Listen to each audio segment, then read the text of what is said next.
You will forgive me, your grace, but you are wrong about the river, and you are wrong about my father, and if you continue to be wrong with quite so much confidence, I shall be obliged to correct you in front of the soup."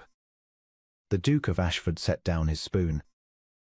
He had come to this modest country house upon a matter of business, a question of water rights, and an old weir that his steward had bungled, expecting an evening of dull deference and an early departure. He had not expected to be contradicted before the second course by a sharp-eyed young woman seated halfway down the table, who had been watching him through the whole of the first with an expression he could only describe as amused. "I beg your pardon," said Sebastian, in the tone that generally ended conversations. "You needn't beg it," said Beatrice Hale pleasantly. "I give it freely. I only meant to spare you the embarrassment of laying out your argument at length before discovering it has a hole in the middle large enough to float a barge through, which, incidentally, is rather the trouble with the weir." Her father, a mild gentleman at the head of the table, made a faint strangled noise into his wine. Her mother had gone the colour of the tablecloth. The Duke of Ashforde was aware of all of it, and aware, too, that the young woman herself appeared entirely untroubled, buttering a piece of bread, as she had not just told a duke he was a fool in his own borrowed dining room. "And the whole, Miss Hale," he said, "since you are so certain of it, enlighten me." "You claim the weir diverts water that is rightfully yours," said Beatrice. "But the weir has stood for 60 years, which under the doctrine of ancient use makes the flow my father's by long custom, whatever your map says. Your steward has shown you the deed and not the calendar. Men so often forget that time is a kind of law." She looked up at him, her chin lifting, candlelight catching the spark in her eyes. "I should have thought a duke would know that better than anyone. You are, after all, mostly made of inherited things." There was a silence of the sort that precedes either a storm or a duel. And the Duke of Ashforde, who had not been genuinely surprised by another human being in a great many years, discovered that he wanted very much to laugh.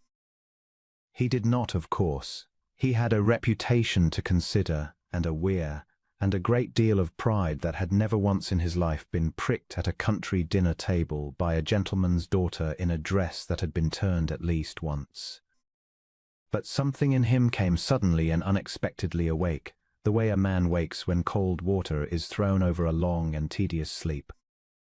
"Mostly made of inherited things," he repeated. "You have a tongue, Miss Hale." "I have 2 ears and a working memory besides, your grace, which between them make a tongue almost unnecessary, though I confess I am fond of mine." She smiled at him, and it was not a meek smile. "Shall I be silent now? I find I usually ought to have been, about 10 minutes ago." "No," said Sebastian, before he had quite decided to say it. "No. Go on. You are the first interesting thing to happen to me in a month, and I am reluctant to see it end before the fish." What followed was not at all the dinner he had intended to have. They argued. They argued about the weir, and then about the law, and then, the weir quite forgotten, about whether a man owed anything to tenants he had never met, about books she had read and he had only pretended to, about whether ambition was a virtue or merely vanity that had got out of bed early. Her family watched in mounting horror, certain their daughter was destroying them with every sentence. But the Duke of Ashforde leaned forward over his untouched plate and gave back as good as he got, and felt, for the first time in longer than he could name, that he was speaking to a person rather than to his own reflection in the polished manners of the world. She was wrong about a great many things. He told her so. She was, infuriatingly, right about rather more, and she told him so. And he found that being told so by Beatrice Hale was an experience entirely unlike told anything by anyone else, because she did not do it to flatter him or to fear him or to gain anything at all. She did it because she believed it, and because she had decided, plainly and from the first course, that a duke was just a man with more land and fewer people willing to disagree with him, and that this lost was a deficiency she was happy to remedy. "You are the most exasperating woman I have ever had the misfortune to dine with," he informed her, somewhere past the pudding. "And you, your grace, are the most exasperating man, which makes us very well matched in exactly one respect, and that respect is exasperation." She rose with the ladies, for the meal had ended, and he had not noticed. At the door she paused and looked back at him. "Thank you for not having me thrown into the river. I was nearly certain you would, for the first quarter hour." "The thought," said Sebastian, "had a brief and pleasant life."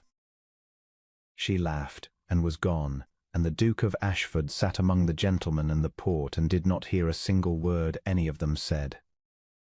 He should have settled the matter of the ware and left the next morning. He stayed a week. He told himself it was the dispute, which was complicated, though in truth he had decided to concede it before he had finished his second glass of port. Having realized she was correct about the calendar, he found reasons to call. He walked in the Hale Gardens, and Beatrice walked with him, because she said someone had to ensure he did not trample the roses out of sheer ducal carelessness, and they argued the length of every gravel path. He brought up subjects he knew would provoke her, simply to watch her chin come up and her eyes catch fire. He had spent his whole guarded life surrounded by people who agreed with everything he said, and he had grown to despise it. And here was a woman who agreed with almost nothing and respected him more for the fight than any of them had for their bowing. "You provoke me on purpose," she accused him on the fifth such walk, stopping beneath an arch of late roses. "You say things you cannot possibly believe, only to see me rise to them like a trout to a fly. It is a very low sort of sport, your grace." "It is," he admitted. "It is the best sport I have had in years. I have no defense. I have given up looking for one." She studied him, and for once she did not have a reply ready, and the Duke of Ashforde, who had been guarded so long he had half forgotten there was anything beneath the guard, took a breath and set the guard down. "Miss Hale," he said, "Beatrice, I came here certain of myself, as I am certain of everything, and you have spent a week proving to me that certainty is the cheapest thing a man can own. I do not know when it happened. Somewhere between the soup and the roses, I stopped wishing to win the argument and began wishing only that it would never end. I find I cannot abide the thought of a dinner table without you across it telling me I am wrong." Her cheeks had gone pink, but her chin stayed level, because she was Beatrice Hale and would not have lowered it for the king himself. "You are a duke," she said. "You might have anyone. A clever, biddable creature who would never contradict you and would make your life smooth as glass."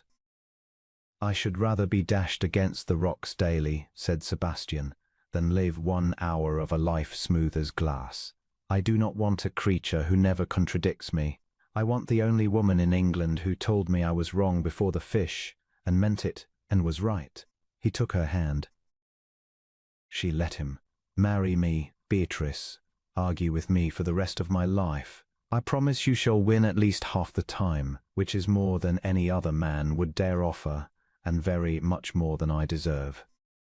For a long moment she only looked at him, and he braced himself, because she was perfectly capable of refusing a duke on principle and informing him of his faults while she did it. "Half the time," she said at last slowly. "I shall hold you to it. In writing." "In writing," he agreed gravely, "witnessed and sealed." "And you concede the ware?" "I conceded the ware on the first night, you maddening woman. I simply enjoyed the argument too much to say so." And then Beatrice Hale laughed, the real unguarded laugh he had been provoking her toward for a week, and she did not pull her hand from his. And the Duke of Ashforde understood that he had not lost a single argument that mattered, but had, in losing all the small ones, won the only thing he had ever truly wanted. They were married in the spring, in the small grey church near her father's modest house, and the great families who had spent years presenting their flawless daughters to the Duke of Ashforde could not for the life of them understand it, that he should choose a sharp-tongued country girl of no fortune who, by every account, contradict him in public, and appeared to enjoy it. They did not understand it because they had never once, in all their bowing, given him anything he could not have bought, and Beatrice had given him on the very first night the one thing his rank had stolen from him long ago, which was an honest fight, and an honest voice, and the certainty that when this woman said she admired him, she meant it, having considered all the evidence and found him, against her own better judgment, worth admiring. On the evening of their wedding, when the small church had emptied and the candles guttered, he found his wife in the garden of his great house, regarding his roses with a critical eye. "They are pruned all wrong," she said, without turning. "Your gardener is a fool. We shall have to take him in hand." "We," said the Duke of Ashforde, coming to stand beside her, "shall argue about it for the next 40 years, and I shall lose, and I shall be glad." She turned then and looked up at him in the last of the light, and the spark was still there, but there was something gentler beneath it now, something that had grown in the spaces between all their quarrels. "I told you that you were wrong about a great many things," she said softly, "on the very first night." "You did," he said. "You were right about every one of them but the last." He drew her close, and she came willingly, which from Beatrice Hale was a confession worth more than any other woman's vows. "You said a duke was only a man with more land and fewer people willing to disagree with him. But you disagreed with me, Beatrice, from the soup to the roses and beyond. You saw the man and not the land, and so I am not only a man with more land at all. I am a man who is loved by the one person in the world who never once let him get away with anything, and I would not trade that for every smooth and silent kingdom under heaven."